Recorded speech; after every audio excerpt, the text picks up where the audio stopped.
hope you're doing well. Welcome to my last haul video of 2020. So when I made my perfume wish list video, I was so tempted to go out and try some of them, and I did do that.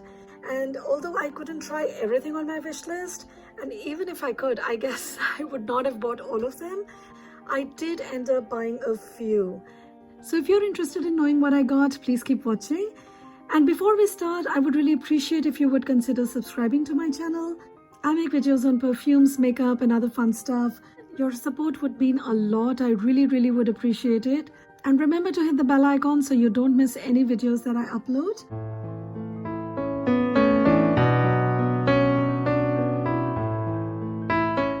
So now let's get on with the haul.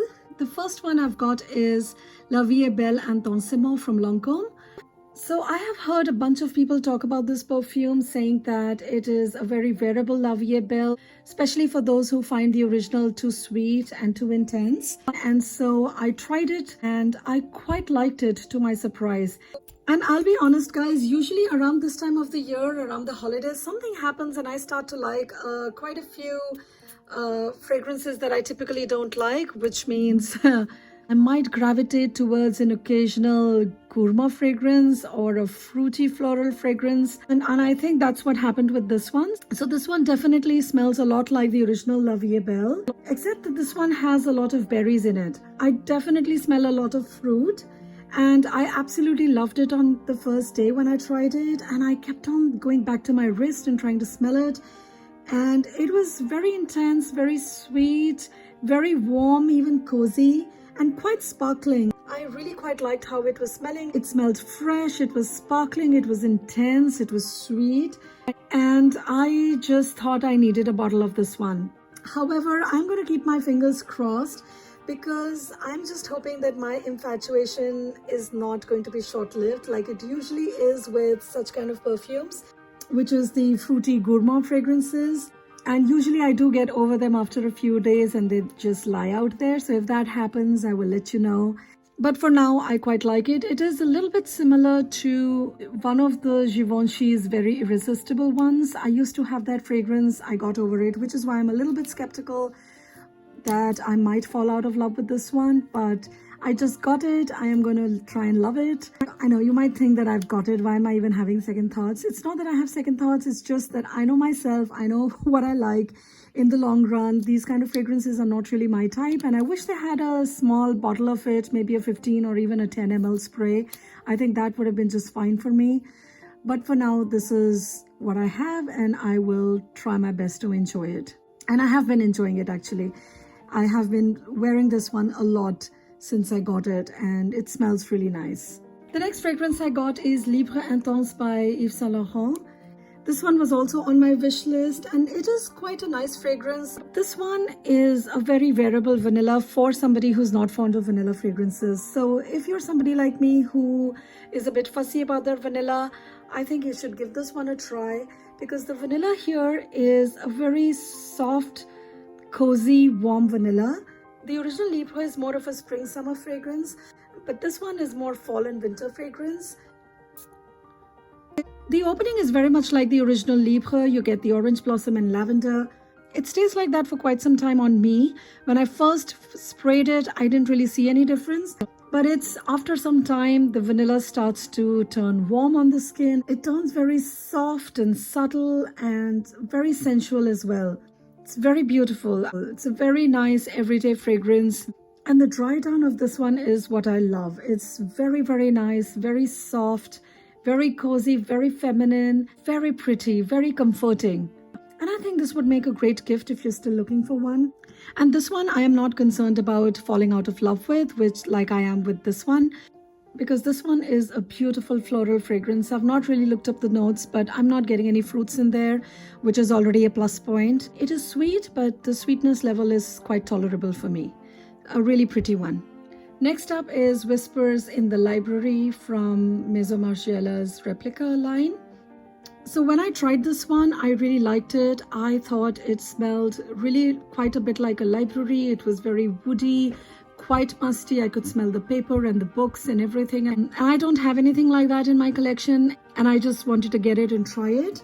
This one is a very subtle, very soft, slightly sweet, powdery kind of a fragrance, and I'm still trying this one out and I'll let you know what I think of this. Next I got is another one from the same house. It is called Jazz Club. I've heard so many people talk about this, and although it says male fragrance, I think it is very much unisex.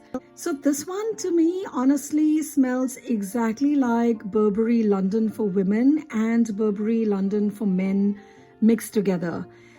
Of course, this is way more refined than those two fragrances, but those fragrances, both for men and for women, I love them. I absolutely love. I have gifted the men's version to my brother and even to my husband twice. And neither of them is very big on fragrances, unfortunately, so now I decided to use my husband's. So this reminds me of that, and it also reminds me of the women's version of it, and that was a signature scent for me years back, and I wore it a lot. I finished the bottle and I thought I was over it, and many times I have considered getting it back into my collection, but I've never quite done it. I didn't see the similarity when I tried it in Nordstrom. That's where I got this from. No, I think I got this from Sephora, but I tried it in Nordstrom. Anyway, so maybe I was trying other fragrances, so it didn't stand out like that to me, that it was like Burberry, but both my husband and I really liked it. We thought it was very strong, a little sweet, and definitely unisex fragrance. And I think maybe even more feminine than masculine because of the sweetness. But it's a nice one. Let me try this out a little bit more and see if it really is like the Burberry fragrances or is it any different. I'll do a full review on these and let you know. The first time I tried it, like I said, I didn't see any similarity. The second day when I tried it, I thought it was exactly Burberry. And so I'll have to try this one a bit more to know if it's really like that or not. Let me know what you think. If you've tried both of these fragrances, do you think they're similar or do you think they're absolutely different? I'd love to know. The next one I got is a set of Voce Viva from Valentino. So this set was available on Sephora and I believe it still is. And I had also posted on Instagram about it. You guys, if you've been on my channel, you know how much I love the Valentino Rock Stud, and I keep getting these just for the bottle. So Valentino fragrances, honestly, I don't like that much, and I've just been getting them for the bottle. I mean, it's totally crazy, but well, you know, that's how it is sometimes. I mean, even this tiny one is so cute. Oh, this one does not have red on the sides. I think the bigger bottle has some red on it as well, but well, when I tried this one, I quite liked it. I thought it was very similar to maybe like a mix of Libra and La Vie est Belle Intensement. So because I tried a lot of them together that day, so I may have got them mixed up. But I remember liking it quite a bit. I thought it was sparkling. It also has orange blossom. That's why it smells quite similar to Libra. But it doesn't turn as warm and cozy as Libra does. This one remains quite fresh and also quite woody. And also quite sparkling, and so that's why I got it. But I did wear it one day after I've got it, and not my favorite scent, I'll be honest, but that's how it is with Valentino and me. I still have not found a fragrance from this house that I like enough, and so I think I'm gonna have to layer it with something else in my collection. And I think all of these, you know, this one with Libra and the La Vie est Belle together, they smell quite amazing. So that's how I plan to wear this one. But the bottle is so gorgeous, and I'm so glad I got this in a more manageable and affordable size. This one is 15 ml and this is another maybe 5 ml, which is a pretty reasonable amount for me. I like this bottle much more than this one, which is Donna Born in Roma. This is much prettier and absolutely gorgeous. The next two are niche fragrances, and first up is Gronk Soir by Maison Francis Kurkdjian. I got the travel size of this because I wasn't sure how I was going to like the original. I did mention this in my wishlist video as well, and since a lot of people have been raving about it, I wanted to give this a try. And I also thought that I had tried this long back and I did like it when I tried it, but yeah, it turns out that was something else. So Gronk Soir is primarily an amber fragrance, and I don't have a lot of amber fragrances and I wanted to try it.